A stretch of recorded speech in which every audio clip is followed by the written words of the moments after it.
Good evening. Welcome to South Asia Newsline. I'm Surabhi Sharma. In the top stories we are tracking for you on Wednesday, the 11th of December. Fresh anti-citizenship amendment bill protests erupt in northeast India. Pakistan's Hafiz Saeed indicted on terror financing charges. And one dead, scores injured in attack on key US military base in Afghanistan.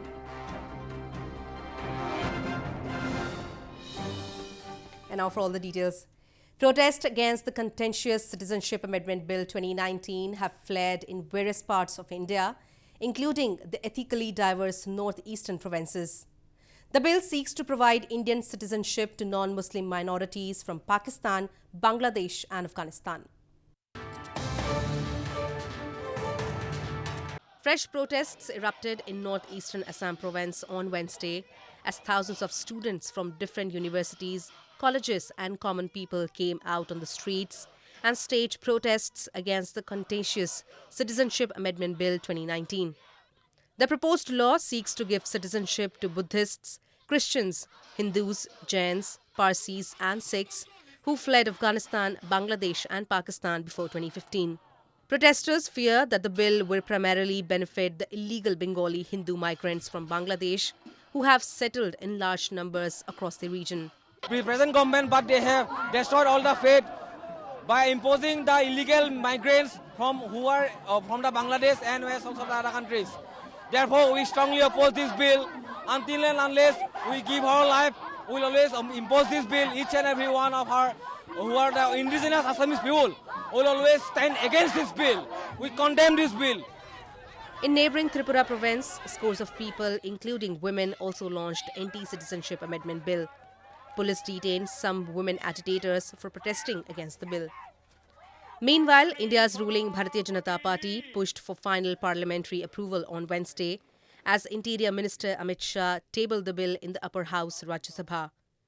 Shah defended his government's move, saying the new law only sought to help minorities persecuted in Muslim-majority countries contagious with India. Opposition parties, minority groups, academics and a US federal panel have contested the bill, which for the first time provides a legal route to Indian citizenship based on religion. In a big boost to India's space-based surveillance, Indian Space Research Organisation or ISRO on Wednesday successfully launched radar imaging satellite RISAT-2BR1 from southern Andhra Pradesh's Sriharikota.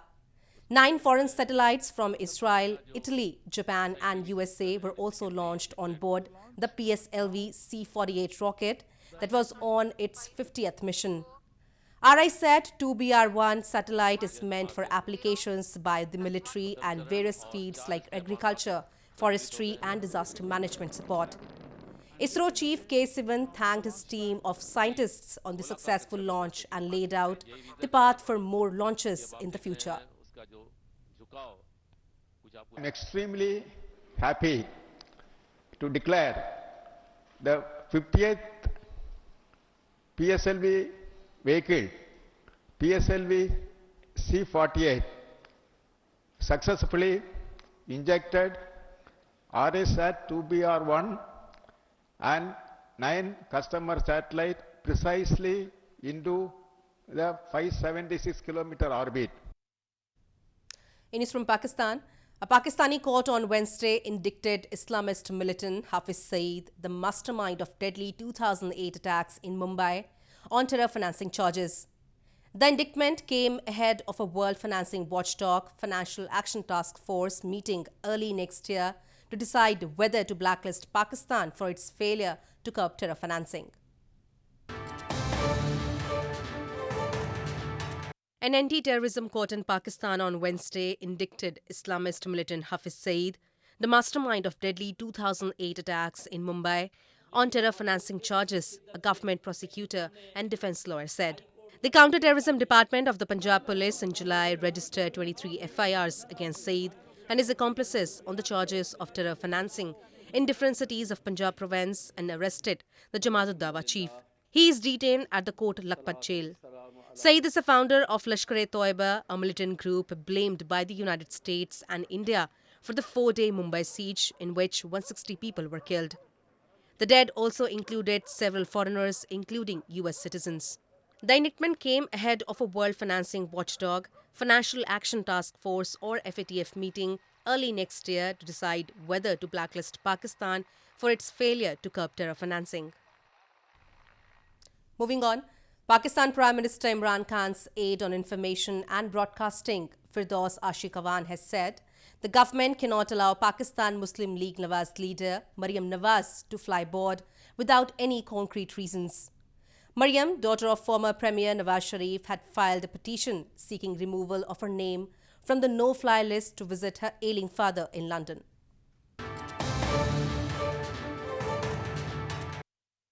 Pakistan's Prime Minister Imran Khan's Special Assistant on Information and Broadcasting, Firdaus Ashiq Awan, on Tuesday said that the federal government cannot allow Pakistan Muslim League Nawaz leader Maryam Nawaz to fly abroad without any concrete reasons. Addressing a press conference following a federal cabinet meeting in Islamabad, Firdaus said Maryam's application was under consideration of federal cabinet subcommittee. She, however, hinted that the government was not willing to strike off the travel ban over weak grounds. This came as the Lahore High Court had directed the Interior Ministry to decide within 7 days a request from Maryam seeking removal of her name from the no-fly list as she wants to travel to London to see her ailing father, former Premier Nawaz Sharif. Maryam was arrested by the National Accountability Bureau on August 8 in a corruption case. She was granted bail on November 4 by the court, which ordered her to furnish 2 surety bonds worth millions and surrender her passport to secure her release. Scores of Baloch and Sindhis who were living in exile in various parts of the world held anti-Pakistan protests on Tuesday to mark the International Human Rights Day. The protesters expressed concern over the gross human rights violations by the Pakistan Army, raised pro-freedom slogans and urged the international community to intervene.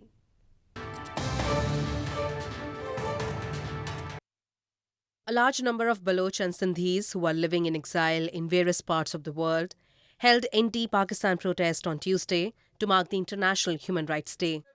Members of Baloch Republican Party and Baloch Republican Students Organization in South Korea's Busan city raised slogans against gross human rights violations by the Pakistan Army and urged the United Nations to take action against the abduction of women and children in Balochistan. हम पाकिस्तान के उन तमाम सियासी पार्टियों को और उतने जितने ऑर्गेनाइजेशन के इदारे हैं इंसानी हुकूक के कि वो इस जुल्म ज़्यादती के खिलाफ आवाज़ उठाएं और दुनिया के उन तमाम ममालिक को जो इंसानियत पर यकीन रखते हैं, जो जमहूरियत पर यकीन रखते हैं और यूरोपीय यूनियन, यूनाइटेड नेशन और दुनिया के जितने दीगर ममालिक हैं उनसे पुरजोर अपील करते हैं. In London, the Sindhi Baloch Forum also organized a demonstration to make the international community aware about a deteriorating human rights situation in parts of Pakistan. Protesters carried placards with slogans, "Stop human rights violations in Sindh and Balochistan," as they shouted pro-freedom slogans. Pakistan ने बलूचिस्तान के अंदर हाल ही में जो policy इख्तियार की हुई है जिसमें बलोच औरतों को और बलोच बच्चों को अगवा किया जा रहा है रोज़ाना की बुनियाद पर, तो यहाँ पे हमारे मुजाहरे का मकसद दुनिया को ये बताना है कि पाकिस्तान एक इंतहाई ख़तरनाक मुल्क है, न सिर्फ सियासी पॉलिसी के हवाले से, अपनी सियासी फॉरेन पॉलिसी के हवाले से, बल्कि इंसानी हुकूक के हवाले से भी. Human rights activists have long been highlighting Pakistan's practice of enforced disappearances and extrajudicial killings.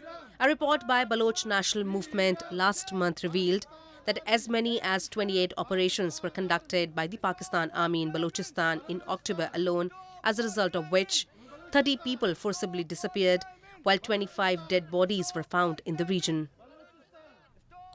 In news from Afghanistan, an explosion near the largest US military base in northern Afghanistan occurred on Wednesday, killing at least one person and wounding more than 60 persons.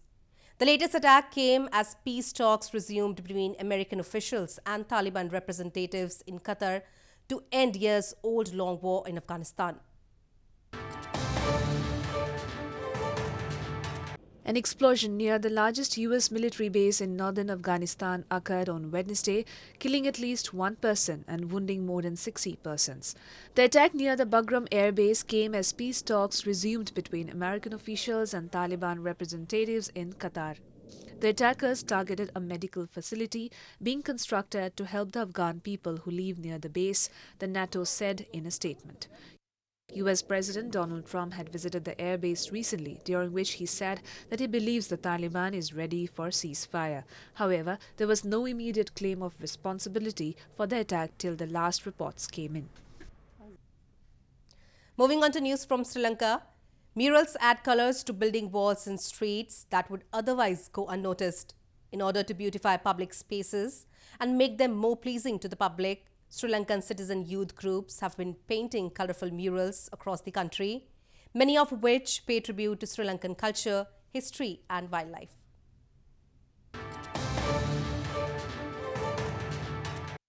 In order to beautify public spaces and make them more pleasing to the public, Sri Lankan citizen groups, including students and professional artists, have been painting colorful murals across the country.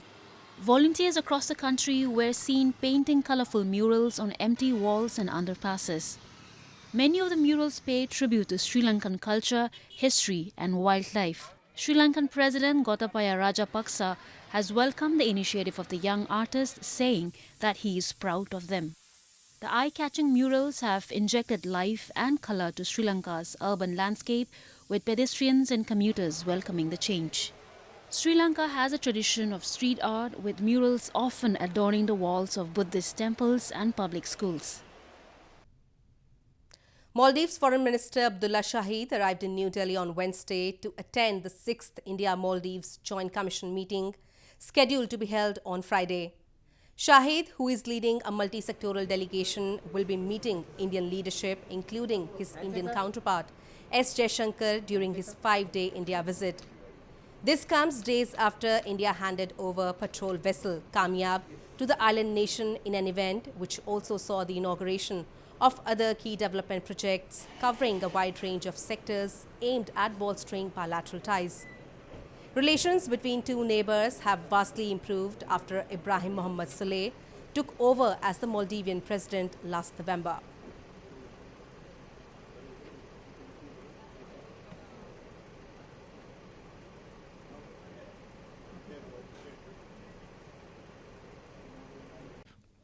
It is important to have a joint commission in order to have our bilateral relations on a more structured manner.